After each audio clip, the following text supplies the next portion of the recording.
Welcome to NFL World, where NFL starts and ends. I'm your host, Jacob. And week one, after Monday night, will be over.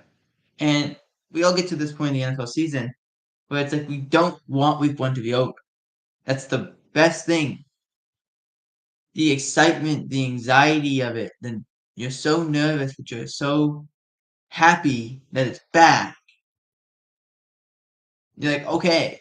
It's kind of like when you meet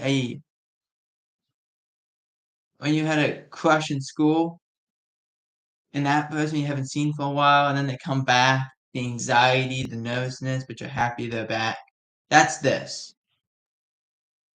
So Um, let's begin with the recaps of this past week. Let's start Ravens and Chiefs. The Chiefs. I don't know if you've already seen this. You probably have. Hasn't been hidden at all. As the Chiefs beat Baltimore, the Baltimore Ravens 27-20. Actually, hang on. Let me make sure I have everything on that.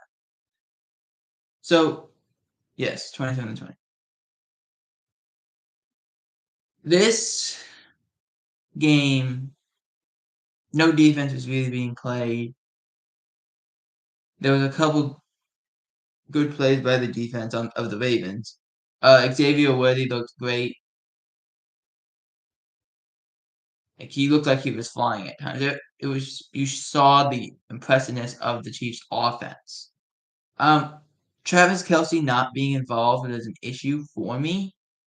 When your backup tight end is getting as many receptions as your starting tight end, a little concerned. Um, This game, I think, doesn't even talk about like the Chiefs more or less. I think it talks about the Ravens. They didn't play Derrick Henry a lot. I don't know if that meant like we're trying to keep him on a pitch count, we're trying to make sure he's rested, and we're trying to do this, we're trying to do that. I don't know what they were doing. They didn't play him a lot. When he was out there, he looked good. Problem was, he wasn't out there very often. When they did pass the ball, they had the revolving door at right tackle. They were using replacement guards because they had to replace guards in the offseason. And those guys didn't play great, but they were decent. Um, Lamar ran the ball well. Isaiah Likely looked great in the passing game, but I'm concerned. I am very concerned because at the end of the last chance for the Chiefs to put the game away, and they were unable to. You have a young athletic linebacker make a key play. Mahomes catches the ball, so the time continues to tick. So let me set the stage for this. We're ahead of the 2-minute warning. Baltimore has one timeout and the 2-minute one. It's third down. The Chiefs decide to pass. Mahomes starts to run, then throws it. The young linebacker Trent Simpson, I think is his name, jumps up in the air, hits the ball. The ball stays up in the air. When him and another Raven try to go for the ball, Mahomes out jumps them, gets the ball, hits the ground. His whole body hits the ground, and then he touchdown to the point of, okay, time's still going to go because it was a completion, even though it went for like nothing. So Ravens just used their last time out there to preserve the 2-minute warning. They're driving down, chance to win the game in the final seconds and make a big key throw. For whatever reason, they chose not to spike the ball. That really annoyed me. They lost about 10 seconds for not doing that. If they spiked the ball, they have 20 seconds for a couple plays. Lamar can do is running around, find somebody, boom. If they don't spike the ball, which they didn't, they lost 10 seconds. and they only had 2 plays instead of 4 plays. Okay. So that is what happened. On the final play, Lamar throws the ball to Isaiah Likely, who catches it, doesn't get his feet in, and the Chiefs win 27-20. What you're seemingly forgetting about that is Lamar missed Likely on the first play and on that last play. But he also missed Zay Flowers in the back of the end zone before Likely caught the ball in the back of the end zone. He missed him. Zay Flowers was wide open. He missed him completely. It was behind him. He threw it behind him. So there's that concern too. He missed Likely, who was in the back of the end zone, going to the back pylon. He was wide open. Missed him. This one, Zay Flowers is just standing there, and he threw it behind him. The last one, the one that was actually caught by Likely, it was a good throw. And again, Likely was just standing there. So it's 2 times that a guy was just standing there waiting for Lamar to throw the football. Now, I want to go back to that deflection from Simpson. The reason I want to go back to it is I thought it was a great play by Simpson. I thought it was a great play by Mahomes to catch the ball.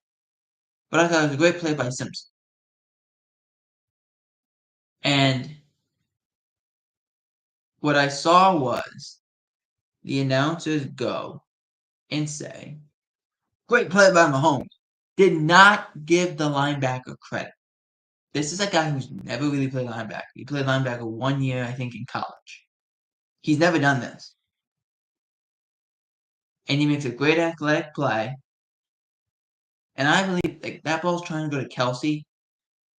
If Kelsey catches that ball, he's walking for a first down, game's over. So with that play from Simpson, gives the Ravens a chance to win the game or a chance to tie the game. That's what it did. It's what it did. They didn't give him any credit. I thought that was a bad mistake on the broadcasters. And again, I say this all the time. If you're a broadcaster, and I'm going to say it here. I say it all the time, not on camera. I'm going to say it here. When you're a broadcaster, you're supposed to be impartial unless you call those teams' games. Then you can be as partial as you want to be. But you're supposed to be impartial. And for whatever reason, that has gone out the window. As in, it is not impartial. So that was frustrating, I think. Because every time they talked great about Lamar, they had to bring up Mahomes. But every time they brought up Mahomes, they didn't bring up Lamar. Those are things that really do matter, even though you think they don't. It doesn't benefit anybody by saying, well, we gotta bring up Mahomes in every conversation because he's Patrick Mahomes. Not a good idea. Shocked that the Ravens lost? No. I didn't think the Chiefs did much after the 2 Xavier Worthy touchdowns. So that's how I'll say it.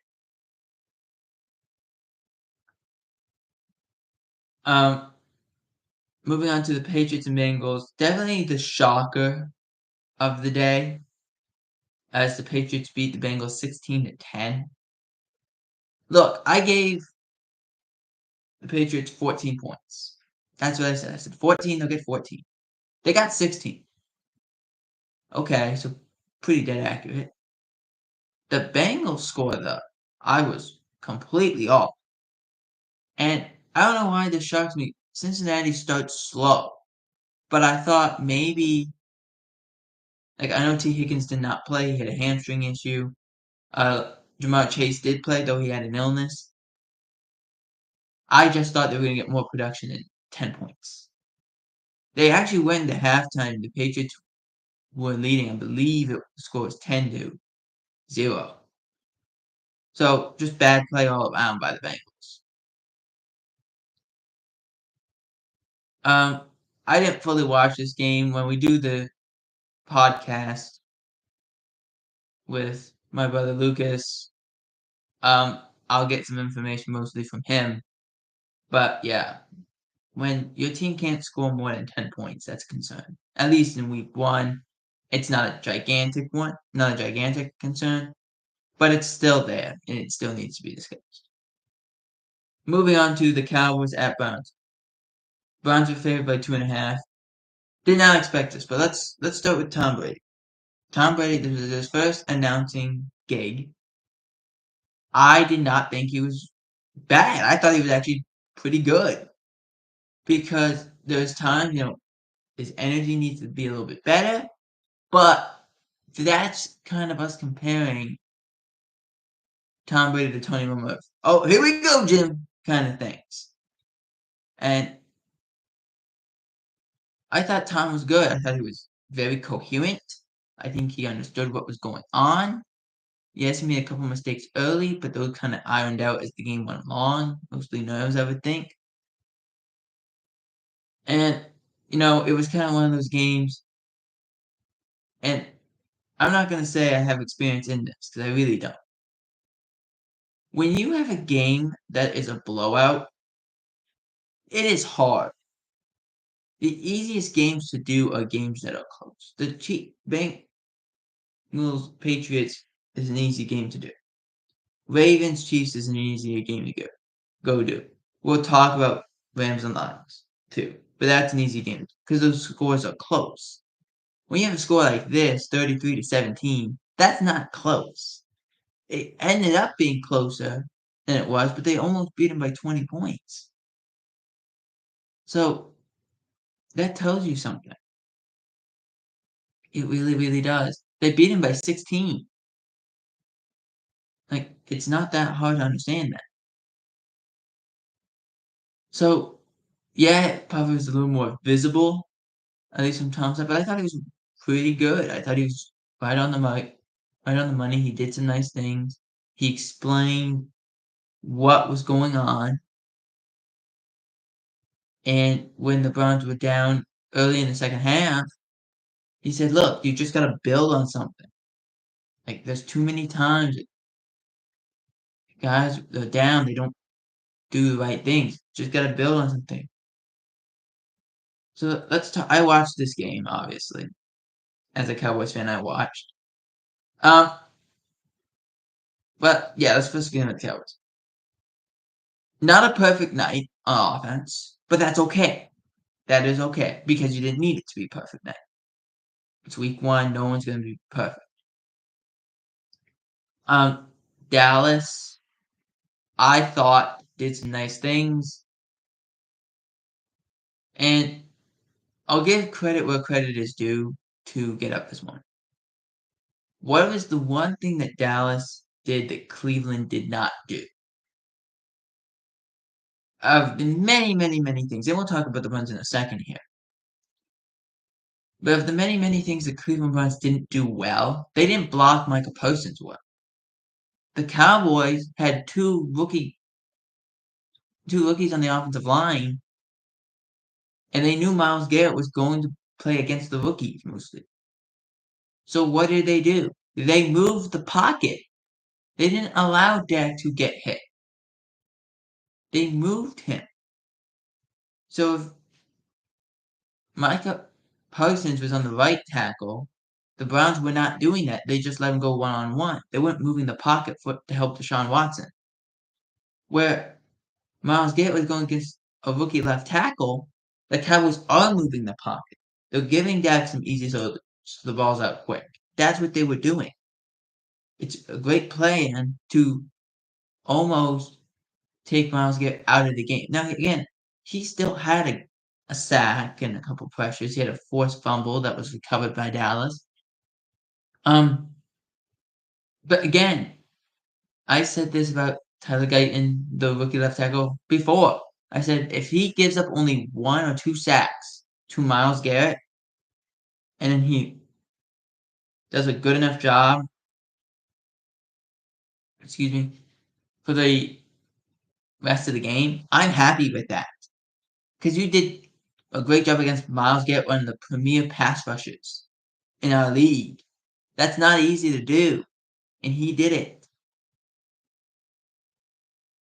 Um, so yeah, a great game plan to move the pocket for the Cowboys, and Mike McCarthy to go to that effectiveness was very smart. Browns didn't do that against Micah. He had 8 pressures and hit the quarterback a bunch of times. It's concerning. He had 8 quarterback hits. Okay, he had pressures on like a bunch more, but he had 8 quarterback hits. And you can make the argument he caused another 3 sacks that weren't from him 100%. Now, to the Browns. Well, actually, no, let's do this. The Cowboys, when they beat the Browns, they beat them in all 3 phases, which now will lead us into the Browns conversation. The Browns, uh, it's trying to find a positive nail in this really bad haystack. It was not positive. It was a very negative haystack. Because it was. Like, there was nothing good. They couldn't run the ball. Couldn't run the ball. See, them gaining rushing yards was in the final drive. The game was over. Dallas pretty much hemmed them up in that department. They couldn't throw the ball. Deshaun Watson missed a lot of receivers. Some of the passes were low. Some of the passes were off target by a yard or more. Quite a few times he could have been picked off because, excuse me, because he was just off, and he was getting pressured a whole bunch. He got pressured, I believe, 22 or 26 times. That's a lot. He took 6 sacks. That's a lot. He threw 2 interceptions. Both of them not his fault, really. Because the first interception he threw, the Cowboys threatened blitz from the linebacker. Browns have 2 backup tackles because both their tackles were out, which is a hard thing to deal with in its own way. They pretend they bring the linebacker so Michael Parsons comes uncovered, unblocked. Deshaun throws the ball where Micah was rushing from, which is what you're supposed to do. In a blitz, Micah just makes an athletic play, tips the ball up in the air. One of the linebackers for the Cowboys intercepts it and gets a return, a little bit of a return anyway. That's not Deshaun's fault. The ball got tipped in the air. The second one wasn't his fault either. It wasn't like he threw it directly to the cornerback. He threw it, it goes off the wide receiver's hands, intercepted by Trayvon Diggs. So those are things that they happen, but you weren't expecting that to happen. It just did happen.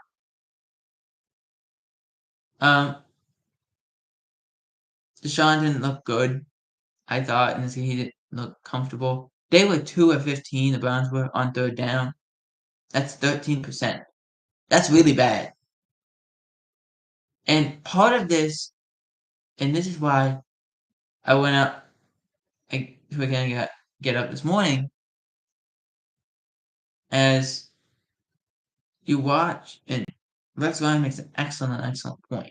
He said, this quarterback, talking about Deshaun Watson now, has no confidence in himself.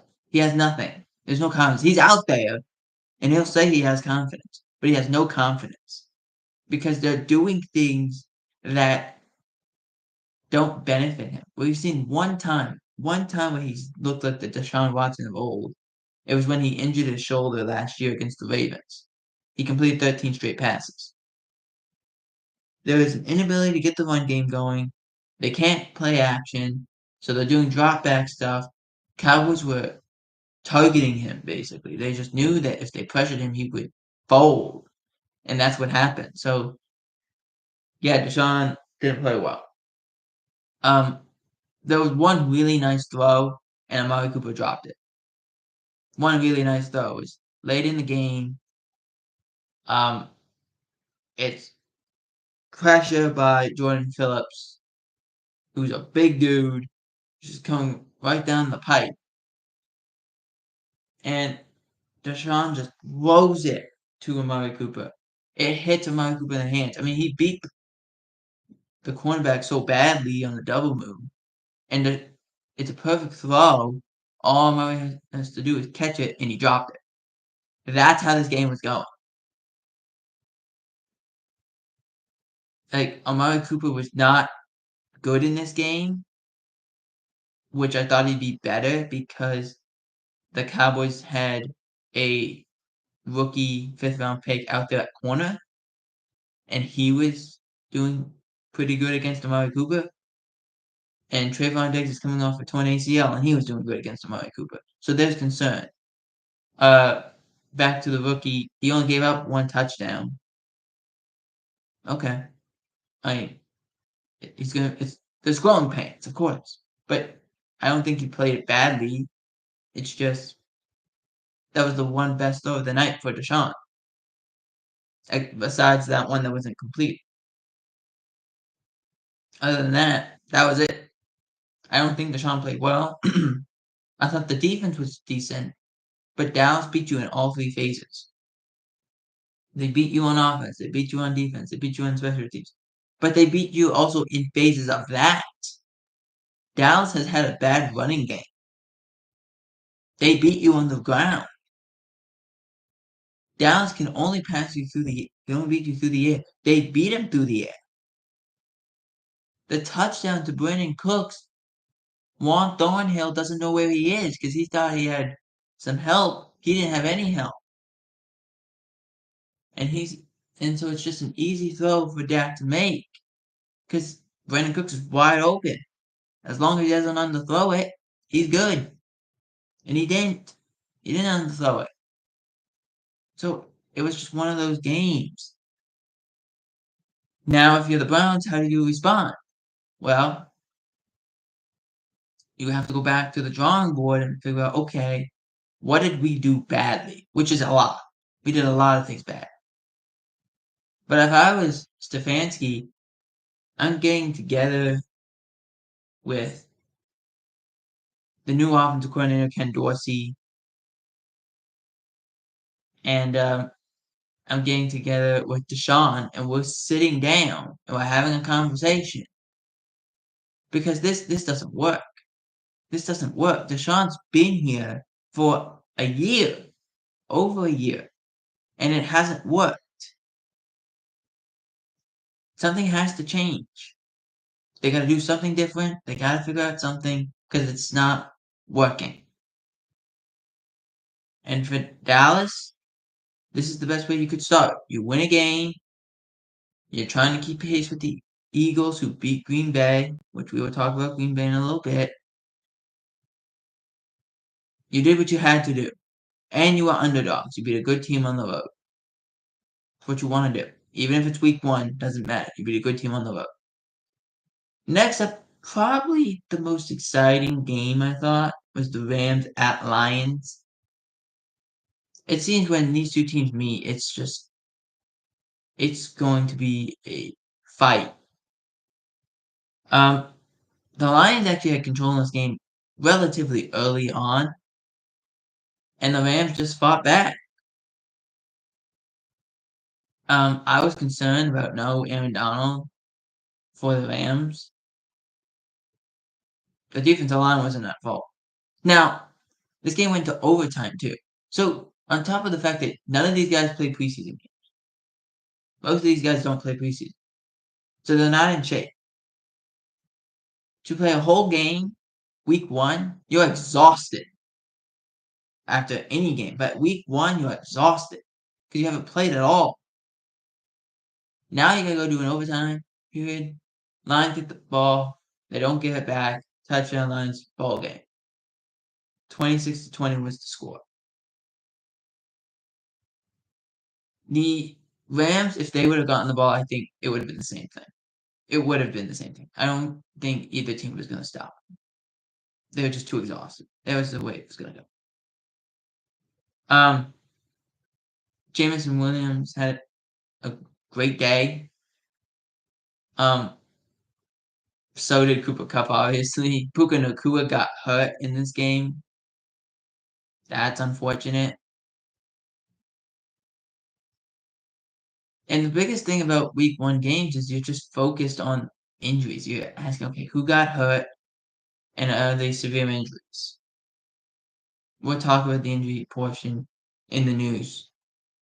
But I thought the Rams did well. Especially they were playing with their the backup tackles, and one of the backup tackles got hurt. So now they're on their, I guess, 4th, 5th string tackle, and they played well, all things considered. So it worked. It worked enough. Now, the Monday game is the Jets and 49ers. We'll talk about the game after the news. So let's start with the news. Let's talk about Packers-Eagles in this news. Late in the game, Packers have a chance to go tie the game, win the game. Actually, no, they had to go win the game. Jordan Love is back. He gets rid of the ball. He takes a big hit. And he's down. He's hurt. His knee. So, I was concerned about this. I saw it all over my social media where you see Jalen Carter of the Eagles. He's on the ground near Jordan Love's back foot. And he kind of like grabs his back foot a little bit and bends his torso into Love's knee. And you kind of see his knee pop. Like, you actually see his knee pop. He goes. And now I thought, okay, ACL, done, bye. Because that's what I thought. Because I saw it pop, and I was like, oh gosh, that's bad. And luckily, it's an MCL sprain.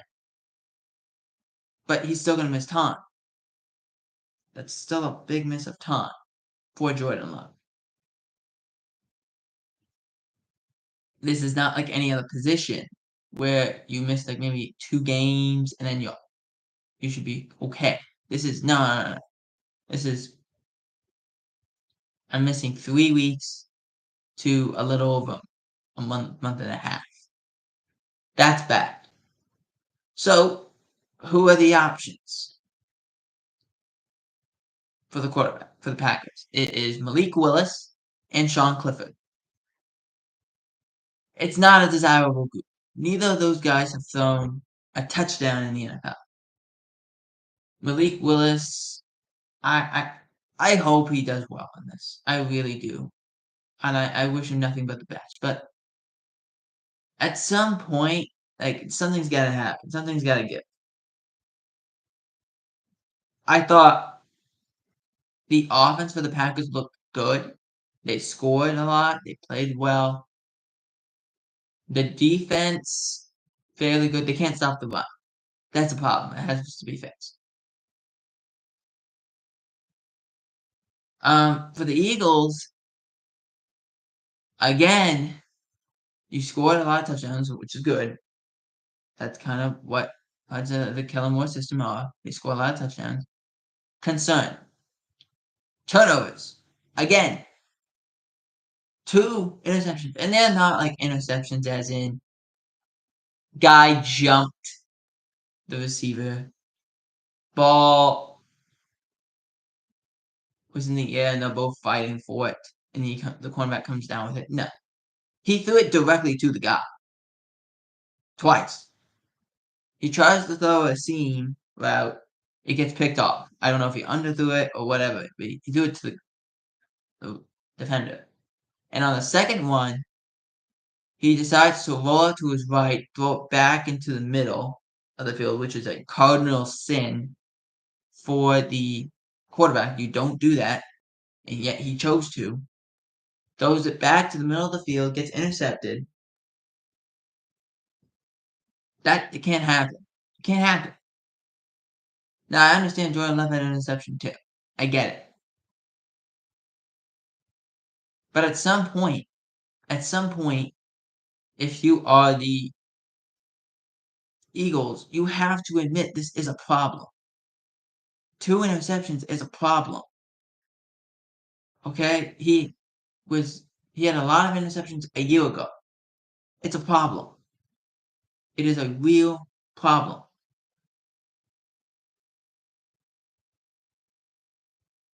But Jordan Love getting hurt is obviously the most disastrous thing that could happen for the Packers. Can they stay afloat? That is the question. We'll have to wait and see. Next up, Ravens woes. The Ravens woes go like this. How many times are we going to see a Ravens team on offense decide that they aren't going to run the football at different points? Like, Lamar looked good, Lamar looked fast. Derrick Henry, when he was out there, looked good. I thought the offensive line looked better when Derrick Henry was out there, to be honest with you. I have 2 questions. Where's Mark Andrews? Where is Mark Andrews? And second off, at what point do you take the ball and say, you know what? It's 4th down. We need it. Give it to our best player and have him make a play. And that could change per game. That could change per game. That could change per possession. They had a 4th and short. It was like a 4th and 2. You had Derrick Henry in the backfield. I understand you might not want to give it to Derrick Henry. I get it. So give it to Lamar. Why is Lamar throwing the football on a 4th down to Nelson Agholor? That makes no sense.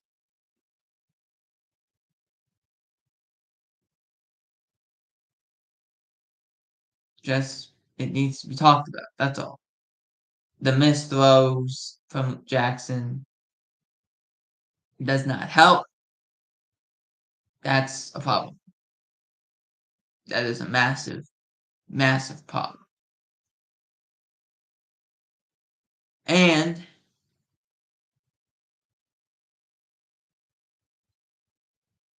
this news broke Monday morning, I guess Sunday morning at 11 o'clock.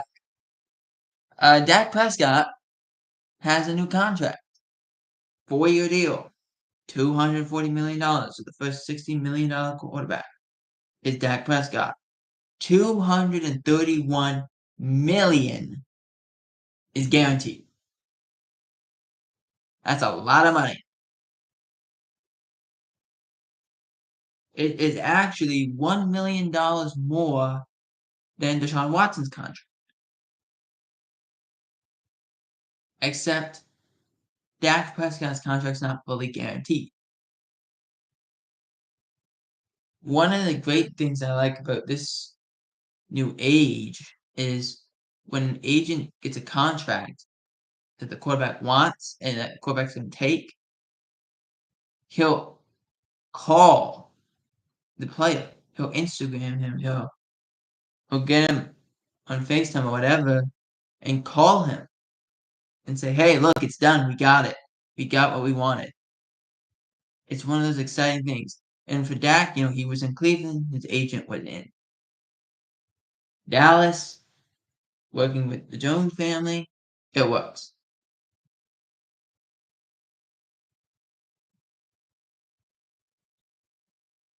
$80 million at signing, also, just to let you know. I thought it was good to get done. Again, down to the wire. Down to the wire. But both your stars and CeeDee Lamb, Dak Prescott are paid. Now you got Micah Parsons. Here's also a thing. The Cowboys actually make money by paying Dak Prescott. By paying him, they actually make money. Because the cap savings is a lot bigger. And because they did it before game time, they actually can lower the cap hit.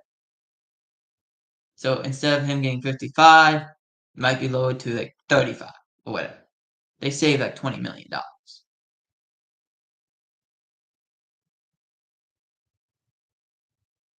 Now, here's some news that came out before we talk Justin Fields. It comes from the Steelers.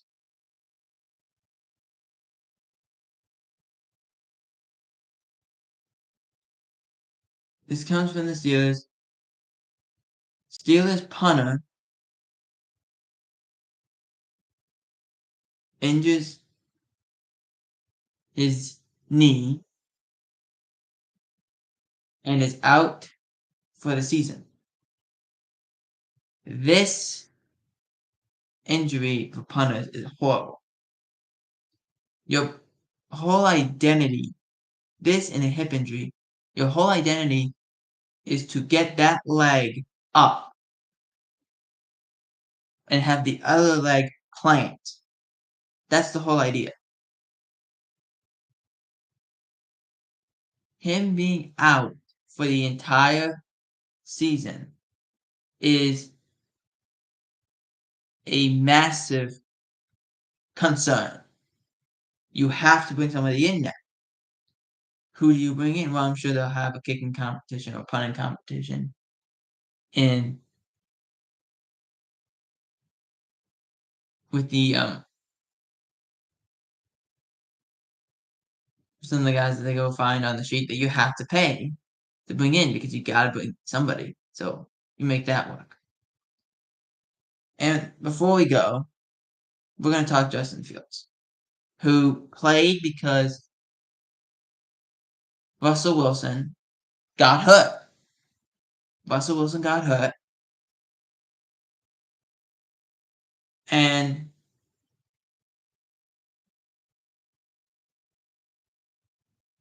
from that calf injury in camp, and it kind of wouldn't go away.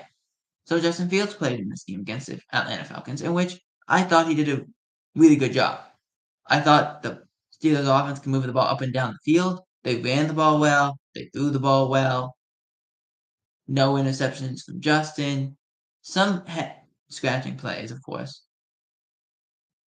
But you got to understand, this is a new quarterback in a way. He's never had a good team.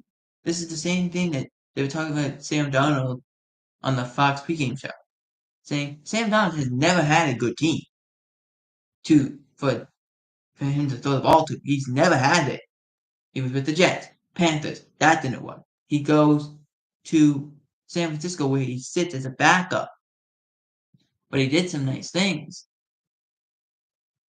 He goes to the Vikings and he's going to be backup quarterback to J.J. McCarthy. J.J. gets hurt. Now it's his job, and he lights up the scoreboard. Now, he's playing the Giants. Let's take a break. But it just needs to be said. Justin Fields had the same thing. He was sent to Pittsburgh, expected to be a backup. He played well. My concern, it's not my concern of Justin, it's my concern of the Steelers offense. Red zone. red zone. There was a point they ran in the first half a wide receiver reverse, and I think it was to George Pickens. He lost yardage. He lost about 20 yards. They had to take a field goal. You can't have that happen to you. That's what happened. So, yeah, I'm concerned about in terms of scoring touchdowns. But in terms of moving the football, nah.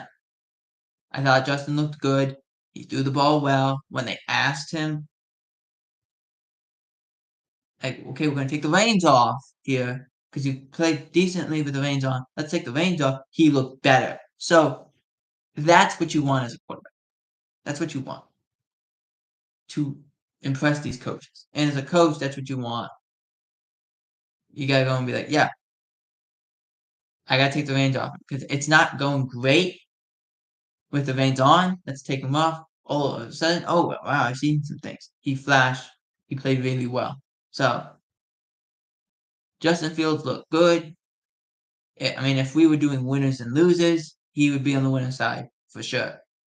For NFL World, I'm Jacob Hebert. Out.